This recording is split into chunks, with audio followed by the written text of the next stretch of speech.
All right. We are so close to going live here on Facebook as well. Just going to click go live on both places, and I think that should do it. I think we're here. All right. Hey. So everybody, welcome to another H2H chat. So excited to be here.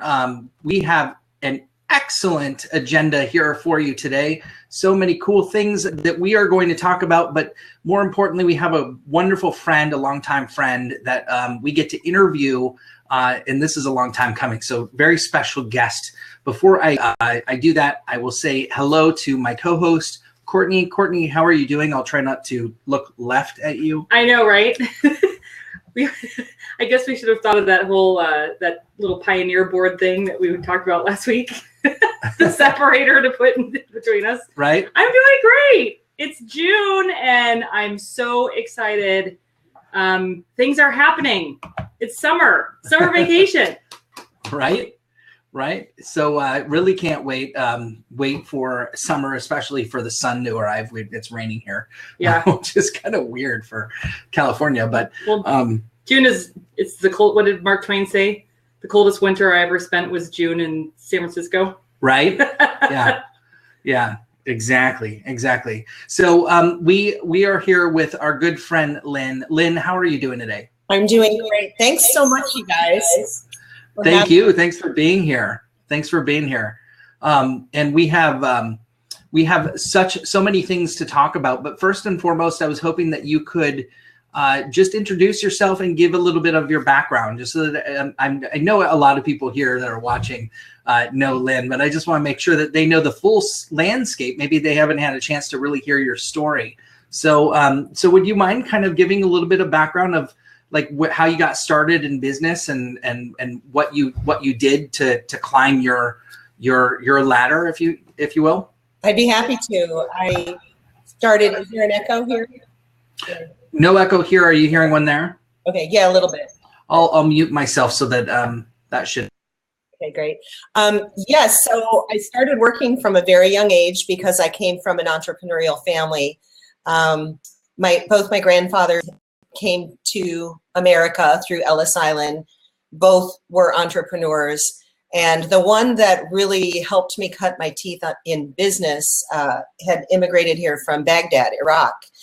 And instead of going into the party store business, like most of our family back in Detroit, all the Chaldeans had party stores, right? He started roller skating rinks, of all things. So I'm just giving you some things that I don't always talk about. I mean, it's on my website, but a roller skating rink, of all things. And so I grew up in roller skating rinks in the Detroit area.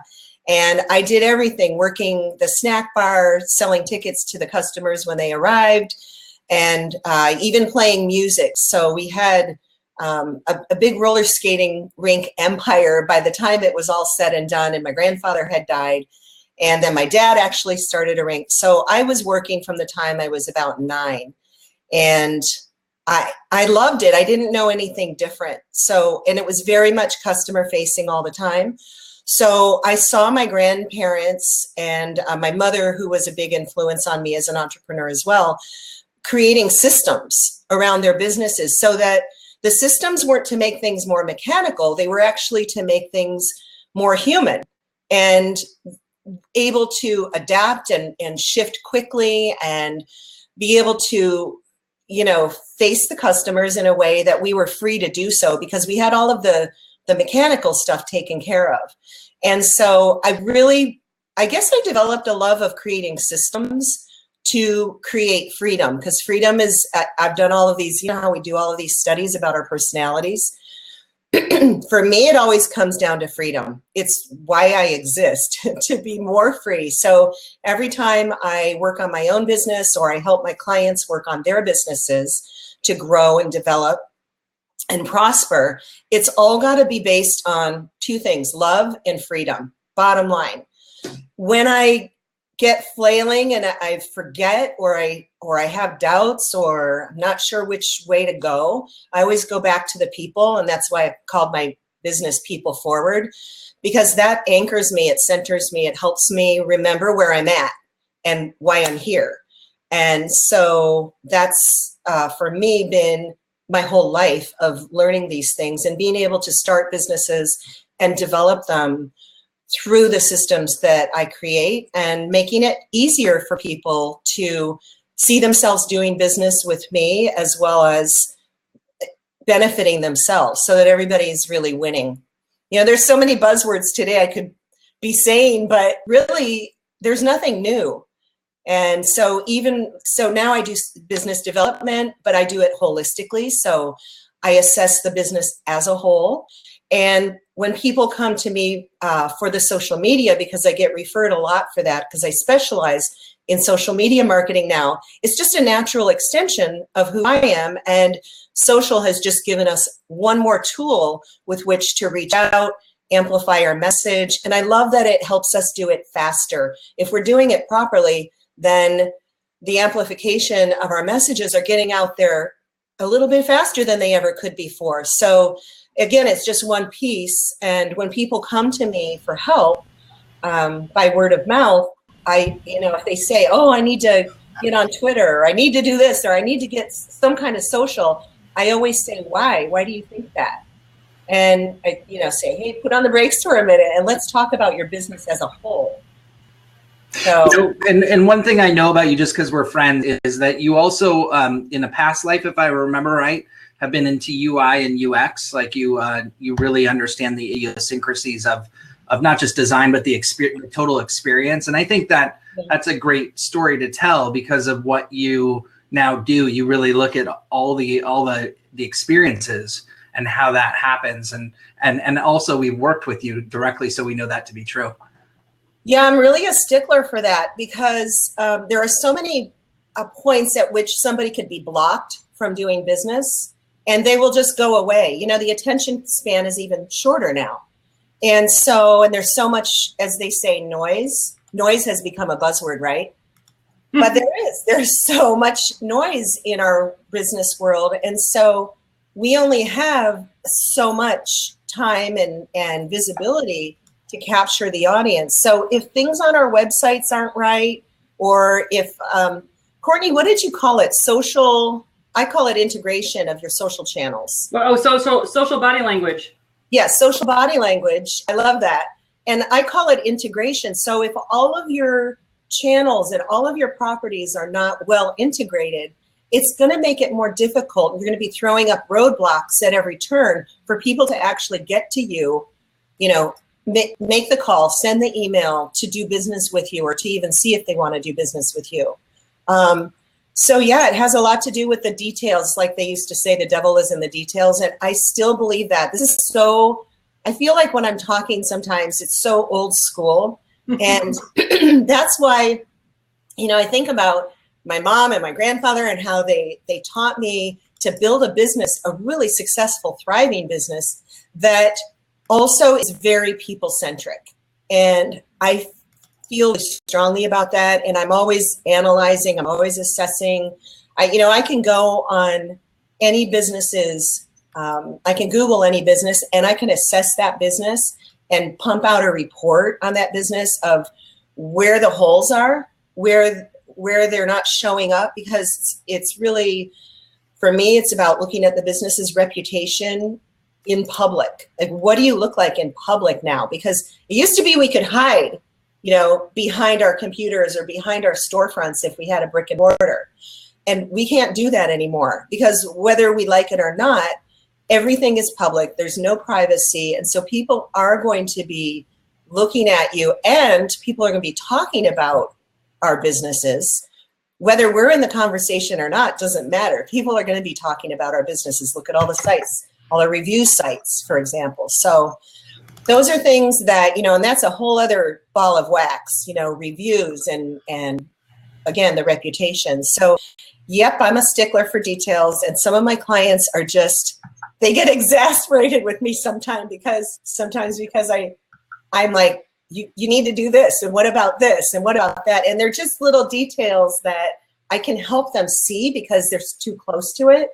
And that's why I love doing, I do these social business assessments when I start out, just so that we have some kind of a map and a template to help them see where they're falling short and what their strengths are too, because we always want to play up the strengths. as well, but we do that in the details. And for anybody who, for all of our friends that are watching, I see this wonderful dialogue going on both Twitter and Facebook. We're streaming in both places today. So you can catch the dialogue actually in 3 places. You can catch it on Own Your Line Facebook page. You can also catch it inside the Facebook marketing hub, H2H hub, and then also over on YouTube, where we have a Twitter conversation going. So we are multicasting today. This beautiful, I know, right? Multicasting this beautiful person that we absolutely adore and love, and I just wanted to let you know just real quickly also that Lynn has put together a great piece for you guys based upon what she was just talking about. So all the things that you need to consider in your business as kind of some of the core fundamentals. She made that into a document that at the end of this, if you stay till the end, you'll get a chance to download that and use it. So we'll share that link at the end here. So Lynn, just since this is called how to keep your best clients happy, how to keep your best clients around, how I mean, we're all not just happy, keep them around. You know, and this is a .com, not a .org, most of us. So how do you just let's start out with just more of a softball in terms of just the fundamentals of what it takes to keep your clients happy? That's a great question. And I think we first need to start with the bottom line, which is, how do you know if your clients are happy? Yeah.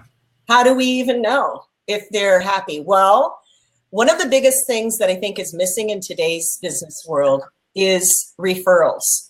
You know, if someone refers you, that's a pretty good indication they're happy, right? Because no one's going to risk their own reputation by referring a business that is not on the up and up. So I examine that. You know, I talk to my clients about, how are you getting referred? Who's referring you? What kind of paths are you creating so that people can come to you through referrals? Are you making it easy for people? So then once we have are you happy, because you're referring and because you're also returning. So referring and returning are 2 really crucial aspects of a happy client, a happy customer. Then are you making it easy for them to refer? So I always talk about it in 2 different realms. One is the online realm and the other is the offline realm. So I'll take it back to the basics. Before we had online, before we had the internet, you know, we had the storefronts and we had the barbershops, right? And the people would be outside on the street corners meeting, or people would be in Europe. It's still very much, you know, you meet people for coffee and you close business deals that way. You know, I think that some of our areas in the U.S. are like that. You know, we have walking meetings in Silicon Valley where deals can get discussed and closed. But really, if you have a storefront, going back to making it easy for people to do business with you, and I wrote a blog post about this, are your people, can they pull up to your business and park right in front? Or do you have your car and your trucks and all of your employees parking right in the front row? I mean, it's something that really chaps my hide. That's an old term, but to drive up to one of the businesses that I do business with every week, and there is such a business, and they have their trucks parked in the front, right up in the front. And it's so inconvenient for me because I'm literally like buying cases of their product and putting it in the back of my car. So if I have to park further away, what good does that do me? You know, I need to kind of be by their door. And if they didn't all have their trucks parked right there, their work trucks, I would be able to do that. So that's one example of a brick and mortar. But now that we have the internet, how easy is it for people to reach out to you on social? You know, because really, the easier we make it, the faster it's going to happen to start that relationship ball rolling. So, you know, it takes many, many contacts usually to close a deal, to close a sale. And it takes sometimes years of building relationships before you finally have that big gig that you wanted. And what a lot of people don't realize is it starts with that first contact. Well, if the first contact is difficult to generate, if they can't just click and refer, then you're not necessarily going to get that referral. So it can't be cumbersome. It has to be super easy for people to do business with you. So that's what I would say is one of the aspects. You know, another one that I think is super important. Once you start that relationship building, and I'm very public online, I still have things that I don't talk about. You know, all the gory details of my life. No, I mean, you'll see me post food porn because people actually like that I post food porn. They like to sometimes what I'm eating, right? And people have actually said to me, Lynn, you made me go to that restaurant because I saw, you know, what you posted from there and it looked amazing. And it reminded me to put that restaurant on my list. And so when we talk about sharing and what's too much and what's too little, that's a total judgment call. You know, I have clients that have come to me, or prospective clients, and they'll say, well, I don't want to mix my business with my personal life. And I say, how can you not? We're human beings. And my business is personal, and my personal life is also a part of my business. It's a full circle. It's holistic. Everything, every choice, every judgment, every system we put into place is based on how we think, what we think, who we associate with, what we love, you know, what our favorite things are. And so that's why when I do an intake with a client, I have a 90-minute, pretty intensive intake. I get into the nitty-gritty, and sometimes they don't understand exactly why I'm doing that. But if I'm going to represent them on the social media channels, I need to know who their favorite sports teams are. I need to know their favorite local restaurants or the charities that they love and support, the things that they're passionate about. That's how we build community, true community, by making it personal and also being vulnerable. There was a guy that, and I think you guys know him. I can't remember his name offhand, but it's in my blog post about vulnerability. And I talk about, you know, I saw this guy's Facebook post sometime last year. It just came up. And most of my good friends know my mom died recently, 6 weeks ago today, of cancer. And so these last 6 years, we've been in that whole cancer journey. Well, this guy posted about how he missed his mom. And it just got me. It was just like the perfect time for me to see that post. And then I just reached out and I wrote, you know, a comment on his comment and said, oh man, I'm with you there, buddy. I can't even imagine what that's like to lose your mom, but you know, here I am in the process too. And so that type of vulnerability does endear us to people. It, you know, and you guys are so good at this because you are, you know, human beings who are spreading this message, right? And yeah, it's you can choose what you share. You can be discerning about what you share. And at the same time, you can also maybe share sometimes a little bit more than you thought you would. And I guarantee most of the time, even if it's a little bit, I won't say ugly, but you know, we have all those gory details of our lives. And sometimes we think, oh no, I would never share that. Okay, well, don't share that. But maybe you could share a story about that. Maybe you could share a feeling about that without sharing all the gory details, you know. So it's really having the judgment to discern, you know, what would really fly and what is not appropriate. So those are some things, I think, the vulnerability, and also along with that, being accessible. So are you accessible in your business life? You don't have to be on 24/7. And this is something I've learned as I've gotten older, because when I grew up in the business, in the family business, you picked up the phone on the first ring. We didn't have internet then, or well, we did, but not to the extent that we do now. So I was trained, and it was drilled into me to pick up the phone on the first ring, and for sure by the second ring. Then when I got into business for myself, and I was in sales for 20 plus years, my mentor and my coach used to say, you know, whenever your phone rings, that's money calling, pick it up.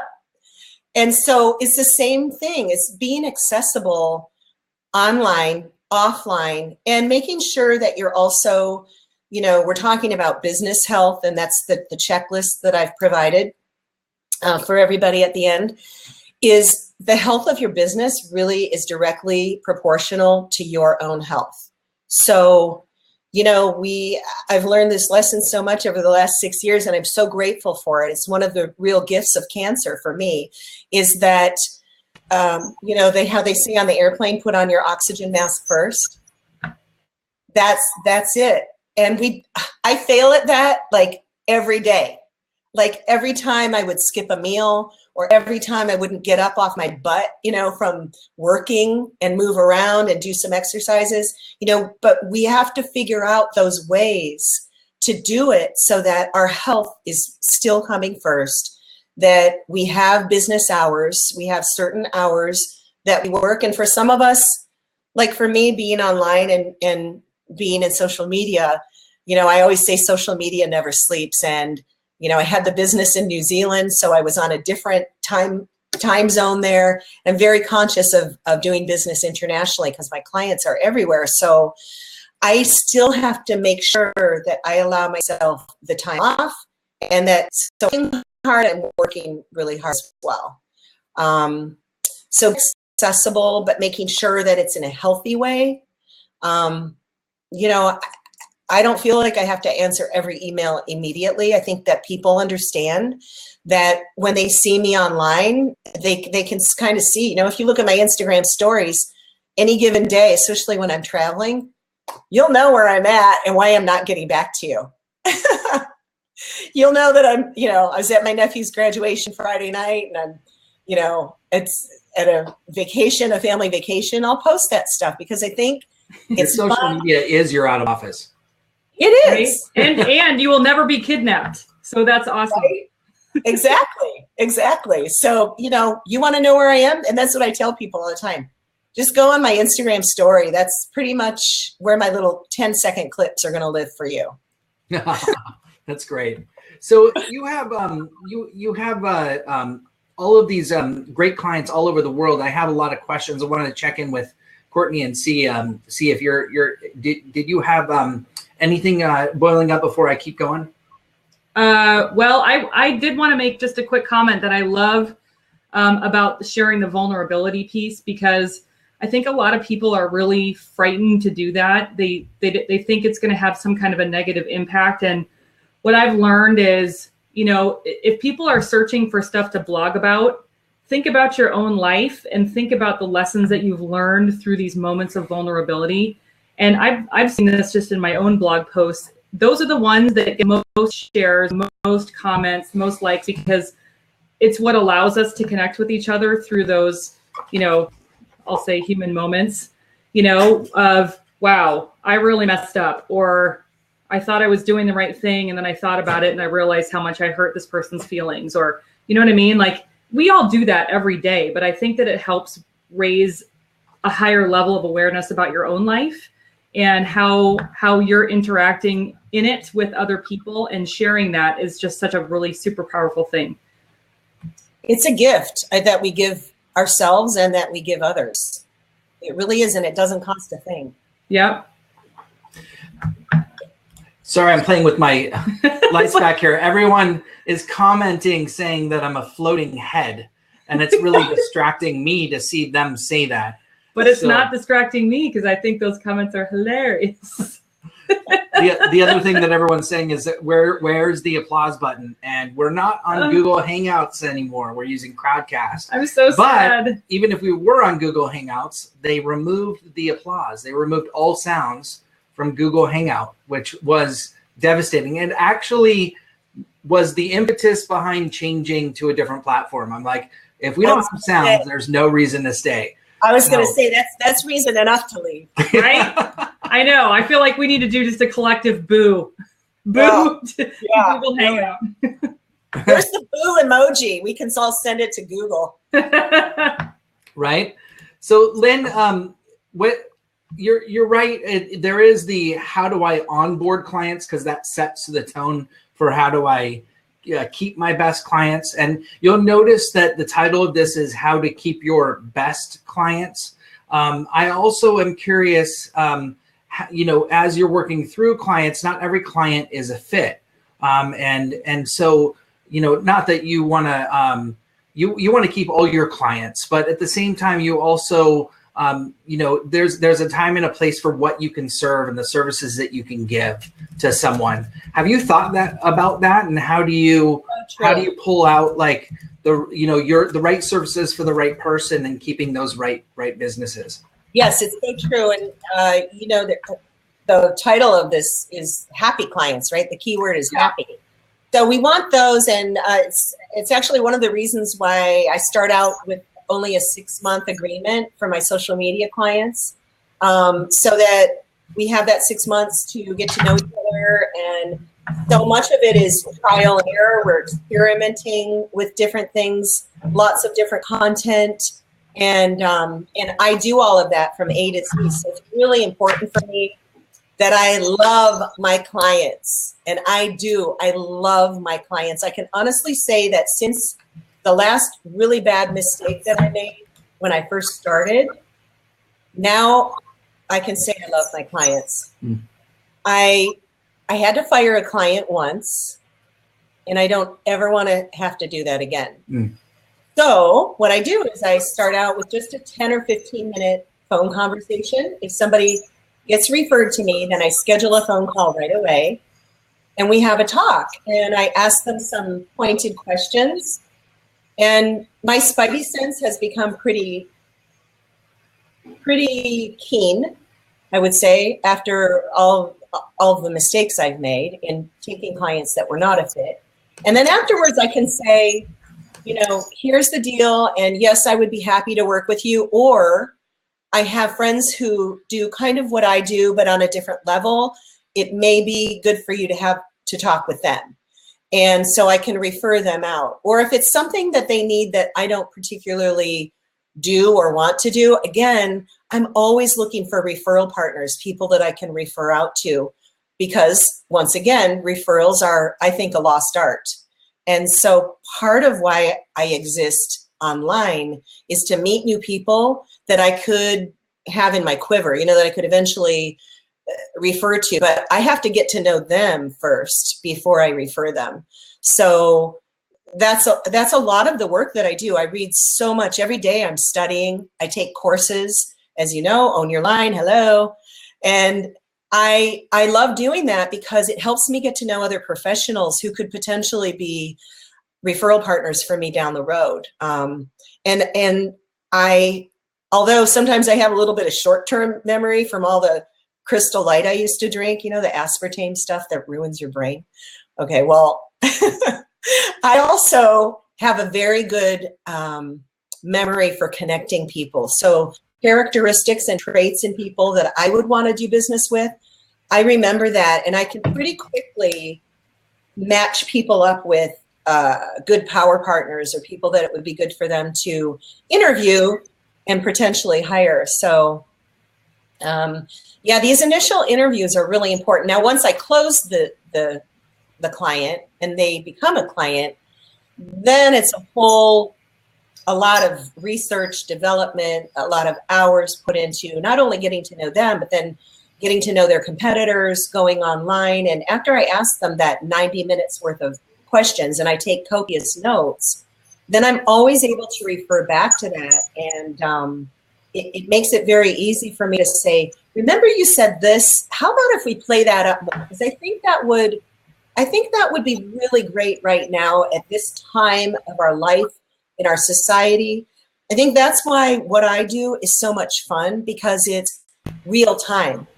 So I may be scheduling posts so that there's a continuity. And that's another thing that I would say is so important about keeping happy clients is your consistency, your continuity, the frequency, making sure that you are always out there so that you are top of mind. Because I can tell you the number of times that I've gotten a phone call because somebody just now saw me on Twitter or just now saw me on LinkedIn and they vetted me, which I love. I always tell people, if you have a referral from me, have your friend go on my social channels. They're all here in my email signature, which is another really important thing. And it's often overlooked. Make sure that your links are all in your email signature, wherever people can get a hold of you based on where they hang out.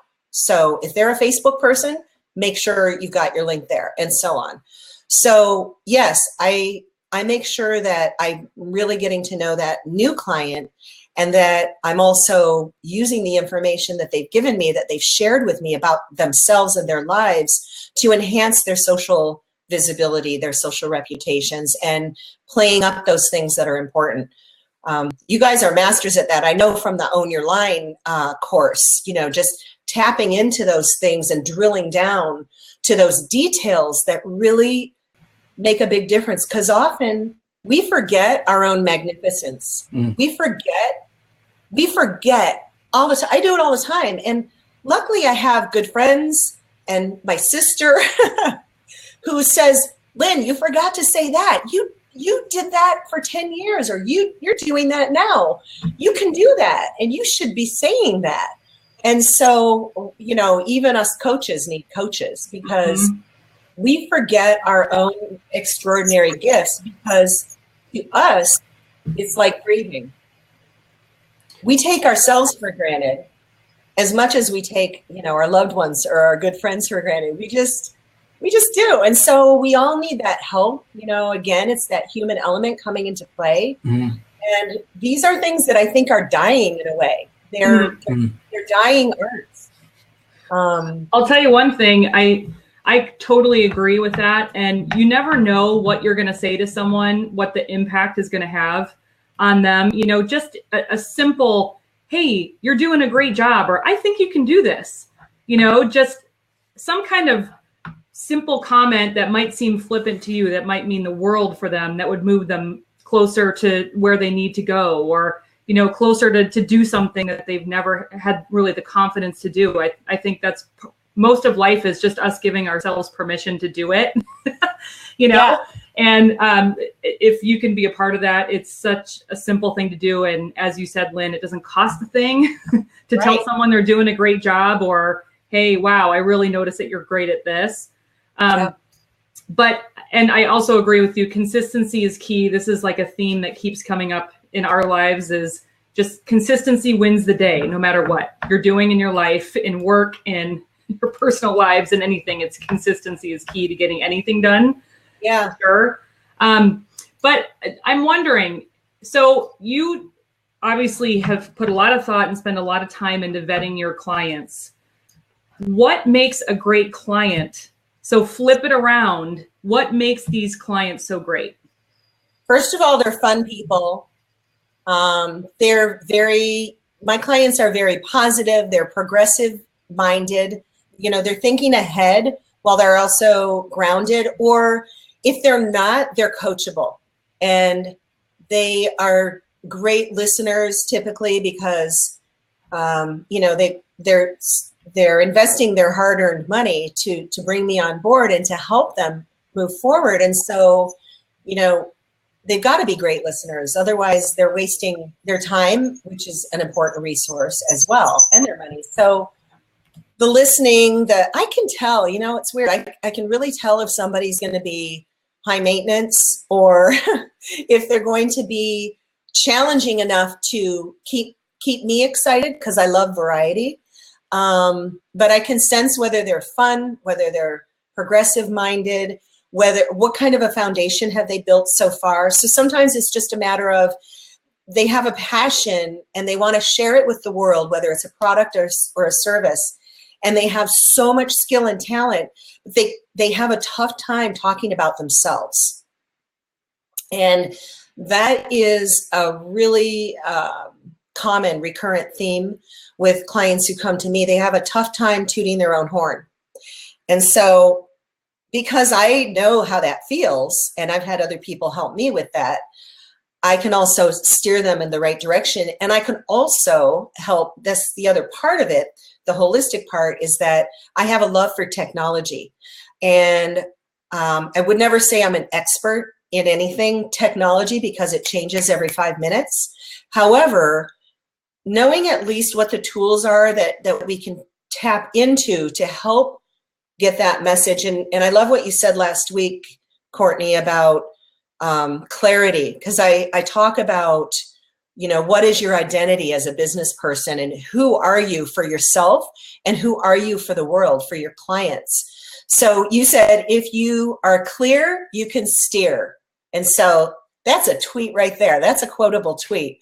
And I loved it, because without that, nothing else really matters. You can have the most amazing gifts in the world to share, but if you're not super clear, and that's what I help people get, that clarity, nothing else is really going to fall into place, because that's the place we have to go back to. That's home base. So when things get crazy and, now the business starts coming in, you start going off in a million directions. Again, it goes back to what I said at the beginning about how my family created systems so that you can plug that system in, and then you can be free to engage in real time. You can be free to create something new and sell it. So yeah, that clarity, I hope I answered your question. It really brought that home for me, is having that clarity and being able to function in a system that actually promotes that clarity. Yeah. Well, too often I think if you're not in a relationship with your client, then it becomes either you're just giving and they're just taking. Yeah, and I've often said that. I've even said it to some clients, basically we're getting into a relationship together here. And so our conversations just, I kind of see what they talk about. If they're talking about stuff that I'm also passionate about, to me, there was a time when I would have taken any client, because I was younger and I needed to, and I was, at that time I was more focused on money than I am now. And not to say that I don't love to be compensated. And that's the other piece of it too, Courtney, is my clients are happily paying me. Like, they're not begrudgingly paying me to do what I do. I had one client who said, "Are you sure? Can I pay you more?" And I'm like, "No, Sophie, you cannot pay me more. I'm so happy." And do you know, if you can mitigate resentment on either part, you've won. Yeah. You have won. Because let me tell you, there are things that will break down a relationship very, very quickly. And resentment is one of them. I had a therapist once who said, holding resentment is like taking the poison and hoping the other person dies. Wow. And it's so true. We're only hurting ourselves when we harbor resentment. So every single thing I think about and I choose to do in my life now, including my relationships, personal relationships, client relationships, because I know life is short, everything I choose now is to have harmony and have peace and have love between, myself and my clients. And I used to think that wasn't cool. I used to think that it was so passe, and just kind of airy-fairy. I always said airy-fairy bullshit. But, I like that I can do business from my heart and still make a great living. I like that. And I'm not ashamed to say it. So I'm saying it more because I think that more people really could resonate with that, and they don't have to be somebody other than who they really are. And so, when we talk about building community around a brand, it's about humanizing that brand. I mean, that's kind of been my mantra for many, many years, is we need to humanize your brand. I had one client that actually hired me. I think that's a great idea. Yay! So this is such a great conversation, and I want to make sure that we are able to ask you more questions, but also I want to make sure that we address everyone else's questions too. This is the part where we get to ask you questions that everyone else has for you. So I'm going to start here, and obviously we'll insert our own questions in between because we can't help ourselves. But the first question that came out today is we have so many people, by the way. Let me just tell you, Like Oh, Twitter God. and People Facebook. love you. Twitter and Facebook is going off. It's like a stock ticker on both of them. So please keep your questions coming. We're tracking it here. Maya is actually helping us. She's like the unfortunately the faceless intelligent brilliance of Maya. She's is our octopus collecting behind the everything scenes and putting it into a document for us. So we are capturing all your questions. Just in case you're wondering, because it is hard to keep track. Okay, so we have Sue Duras. She said, how do you find your niche? What what you like, what you're good at, where the money is, what's the value proposition? Like, how do you find that great starting points? You ask yourself lots of questions. So I would, and you get help. Because I don't think that any of us can do it by ourselves. We're made as human beings to have partnerships and to have sounding boards. And I think, that one of the exercises that you guys have your clients and students do is to ask people, what are 3 or 4 words that you would use to describe me? It seems very basic. However, if you can get in the habit of asking questions of yourself and also asking other people how they view you, because remember, that's the first part, is that brand identity. And who are you for yourself? What are you up to in your life? What are you committed to? What is important to you? Is it children? Is it health? Is it technology? What is it that really gets you excited? So we think about, the last time we got really excited and fired up about something. Either way, if we got really angry about it and wanted to say something, or if our hearts melted over something, what was that? And sometimes it's going back. A lot of times people say that I'm like like a life coach or something, because that's the kind of exercise that it's important to do. And it's important to do it over and over again. So we change in our lives as we age, right? And so the things that turned us on 10 years ago even aren't necessarily going to be what excites us today. So here's what I think about. I think about where I want to be in 10 or 20 years from now. I think about, am I going to retire? And the answer to that is no, for sure no. I'll always be working. So if I'm always going to be working, how am I going to make sure that I'm able to always work, even if I have a health challenge, or even, something happens where it's a circumstance that I can't control? How can I adapt to that? So for me, it came to developing a business that was online, that was not dependent on a storefront or, brick and mortar physical place, because I love to travel. So see how that comes from, like, what we love really determines where we end up. And the choices that we're making today will definitely have an effect. So a lot of times it's hard to see, when we're head down and we're working to build a business. And so I think it's important to stay in touch with ourselves. So I would say self-awareness. It sounds kind of airy-fairy again, but that's where we come up with answers. And sometimes, unfortunately, the answers aren't always what we want to hear.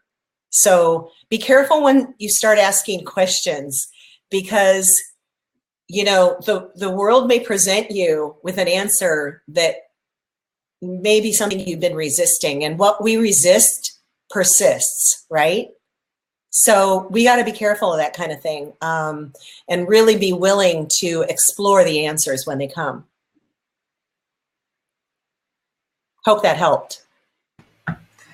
Yeah, It did. I agree. Sorry, go ahead. No, I was going to say the same thing. I know we feel the same way about that, but certainly I feel like often in life we ask questions hoping that we get back what we want to hear, but we really get back what we need to hear.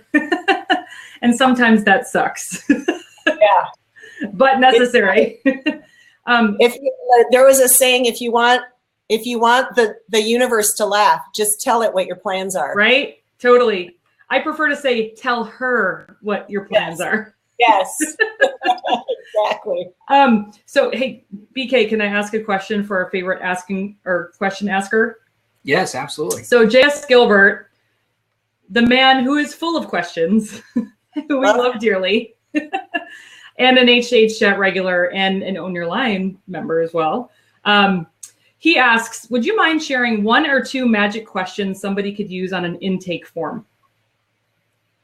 Sure. I ask people if they're aware of what their client demographic is, demographic, geographic, psychographic.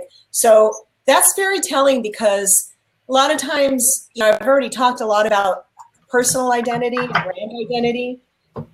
So the next thing is to get really clear about who we're even talking to. Who is the message for?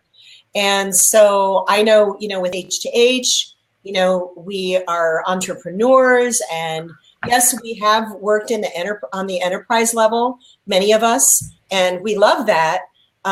However, this is our niche, entrepreneurs, focusing in there. So that's one of my first questions that I ask after I get some of the personal stuff out of the way is, what does your favorite client do on a Sunday? How do they spend their free time? What kinds of opportunities do they take advantage of? And what have you heard, what do you see and hear on social about what may be really difficult or challenging for these people? Why would you even want to help them? Is it because sometimes it gets really tough? It gets very difficult. And I don't shy away from challenges at all, because I like it. That's why I love startups. I wanted to get off on the startup tangent, but I'm not going to. Boy, but talk about a group of people that are the most fuzzy. They need the most help getting clear, because oftentimes it's just driven by pure passion and vision, but no focus. And there's a really good book that's been kind of a Bible for me over the years, and it's like a 30-year-old book that is The E-Myth. Mm-hmm. So, it's that idea that we can have passion, and we could just know that our message is worth hearing, and that our product is worth selling, and it's going to change the world. And guess what? Not all brilliant, talented, amazing, creative people are meant to run a business. And so in my family, my mom came from a family of 8. Not every one of those kids, or there were 10 grandchildren, not all of us were cut out for that. Luckily I was. So when you are naturally cut out for something, then your aptitude, and your ability to adapt is just like, it's no effort. Mm-hmm. I mean, it is an effort, but it's not hard. I would say that, it may take effort, but it's not necessarily hard or a struggle. I think life is too short for the struggle. So if you can tap into your own identity first, and then your prospective customer's identity, and get as close as you can, niche it down, JS, for sure, to the details, like what that person even looks like, and, what they care about, you're going to be okay. You're going to have a really good basic foundation with which to build upon. So I'm gonna attempt to work through the questions here, but I want to treat it more as kind of like a firing line, because we have so many questions and about 10 minutes left. So I want to make sure that I know, right? Lightning round. It's going to be a lightning round. There you go. So let's start with Dawn Renshaw. How do you pre-qualify clients? In that first 10 or 15 minute conversation, I trust my intuition. Oh, wow. Bottom line. Love that. I love it. And if your gut says no, you say no. Oh, for sure. I will never again put myself through getting a stomach ache when I see a client's email come through. I will never again do that. Wow. Yeah. That's why I had to fire that client. And it was early. Luckily, it was early in my when I started my agency, People Forward. But yeah, I don't ever want to go through that again. That was tough, because I'm so innately loyal, and I'm such a fixer and nurturer, and I go way above and beyond what I get paid to do. And that's why I choose the clients I choose. because I got to be able to be free to work 24/7 if I need to. We have so many questions, and I'm gonna, but I want to slip my own in. I can't help it. Everyone's going to be like, "Come on!" So here's the thing. I think a lot of people are watching that do work for companies that are entrepreneurs, and maybe they do want to go out on their own. What's the one piece of advice you would give them to getting over the hump to doing that? I actually did that because I worked for a couple of years for a Silicon Valley internet startup, and I, was in the little incubator in Sunnyvale in the cubicles, and I worked QA with the engineers, and I also was the front face of the site on the streets, and I'm sorry, I lost it, Bryan. What's the one piece of advice you would give people to getting out of working for someone and into? Yeah. That's all right. It happens to me like every 10 minutes. So it's really easy. I called myself an intrapreneur, right? Because I was inside an organization as an entrepreneur.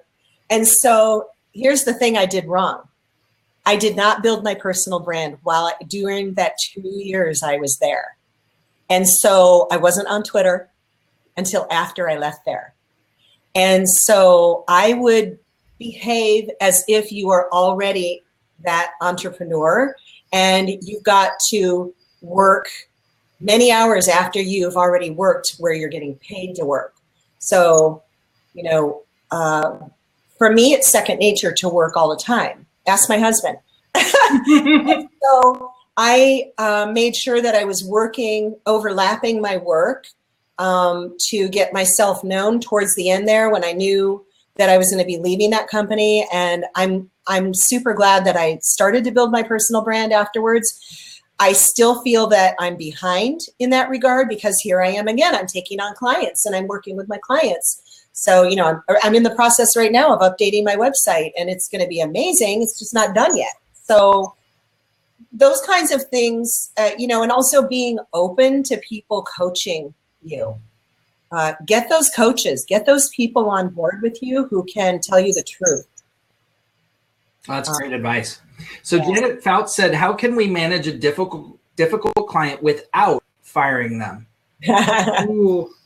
With love. Wine. Wine. It is, Janet, all about the mindfulness, as you know, and it's actually, there have been times when I've been looking for the right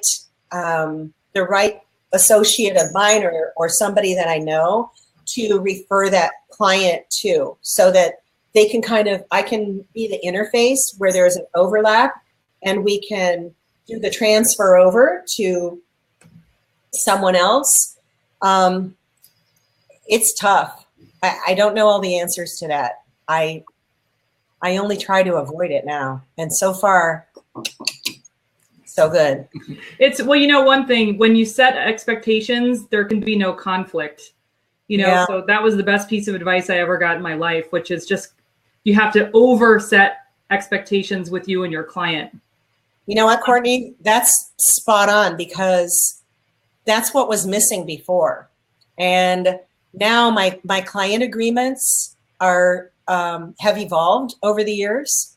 So I've inserted a sentence, and I go through it with my client. I don't just send an agreement over. I actually go through it with them, just like I do the intake.